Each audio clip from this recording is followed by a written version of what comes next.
Shalom from Jerusalem. Today we're talking about the weekly portion Vayechi, and this portion Vayechi talks about Yaakov, who is about to leave this world, and he is giving blessings to his children. And when he is about to give the blessings to his children, it says he wanted to reveal them the future, what's going to happen with each tribe, what's going to happen in the future. And at this moment, the divine presence, the clarity, if you want, the prophecy leaves him, and Yaakov is afraid that maybe some of my children are just not worthy enough, they're not holy enough to obtain this information. And the children, they confirm, they say, no, we all believe in God, we're all righteous. And God himself says, yes, it's true, the children are all righteous. But Rabbi Bereshis points out what's really happening here is God saying to Yaakov, Yaakov, I understand what you're trying to do. As a good father, you're trying to leave your children with information that really is going to be helpful to them in the future. But to tell your children about the future is what's going to happen, but without telling them how they're going to get there is really not helpful. So instead, what is much more helpful, tell them about the strong character traits, tell them about the weaknesses that they have to overcome, and knowing the strong character traits and knowing the weaknesses that they need to overcome, they will get there. And really, this is a very, very important lesson for us, because there's so many people trying to go to all kinds of people that are trying to predict future or tell them the future, or they want to know the future. This is the wrong, actually, it's in the wrong direction. It's not what better way to look, how to get there is to know what our strong character traits are, feel these strong character traits, and also realize that every strong character trait that we have is a direct manifestation of God. So if you are a kind person, if you are a persistent person, if you have strong character traits, whatever the strong character traits, it helps you to get out of difficult situation or help you to propel you, and did help propel you in the past, knowing these character traits, and in your mind attach this power of the character trait to God. Not to saying that this is my trait, because when we say it's mine, what it does, it's like put immediately the roof over ourselves, because we're limited.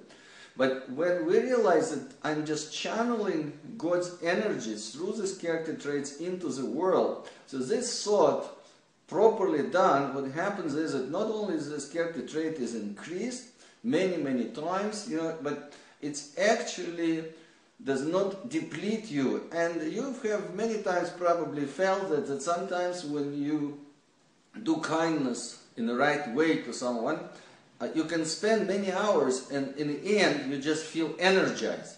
And opposite, if we don't do it the right way, we do it even for a short period of time, and we really feel depleted. So first of all, knowing the strong character traits and feel that this is direct manifestation of God, which is absolutely true. Then knowing what is my weaknesses, and also realizing the weaknesses is produced by my mistakes.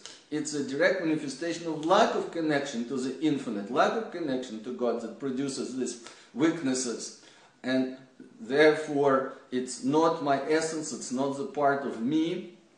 And that also helps us tremendously to kind of separate ourselves, to realize we can deal with these negative character traits. And we see it in the blessing of Yaakov to his children. Actually, we see it in the curse, because when it comes to Shimon and Levi, it says curse is their anger because it's strong. And we see that here, the forefather Yaakov, he curses not the children, God forbid, but he curses the anger, separating the anger and the essence of the people.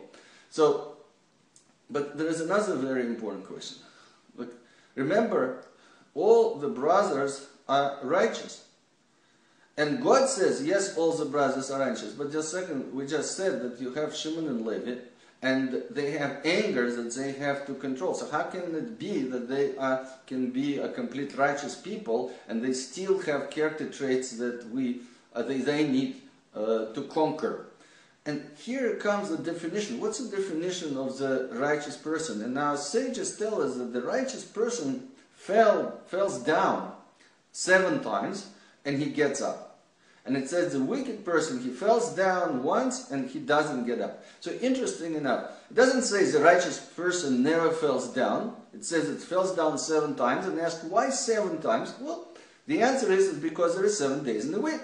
So it means the righteous person, he falls down every day and he gets up. So definition of the righteous person is that ability to get up, ability to do tshuva, ability to correct itself. There's no such people who don't make mistakes. And absolute righteous people also make mistakes. They just correct it. So when the part in us, when we make mistakes, say it's your doom, that's the wicked part within us. That's not the right part within us. That's a wrong decision that, that we cannot get up, because of course we always can do it. So that's number one. But it's this part within us, there is a part within us that is absolutely righteous.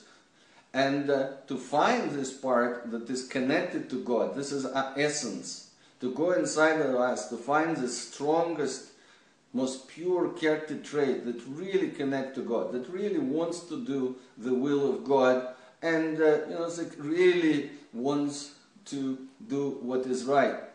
To find this part is very, very, very important, because, you see, in order to conquer the strong negative character traits, we need spiritual resources and we need the emotional resources. So again, knowing this part is like running to the tzaddik, running to the tzaddik inside of us, and getting help from this part which is tzaddik inside of us, of course with God, in order to conquer our negative character traits.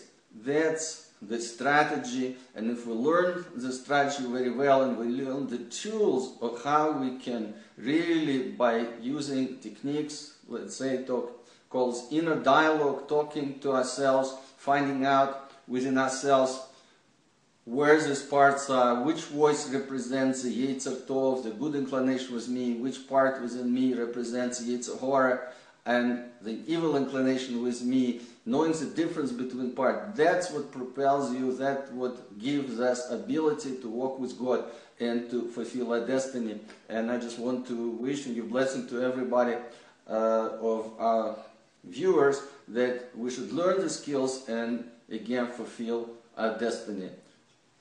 The best. Shalom, shalom.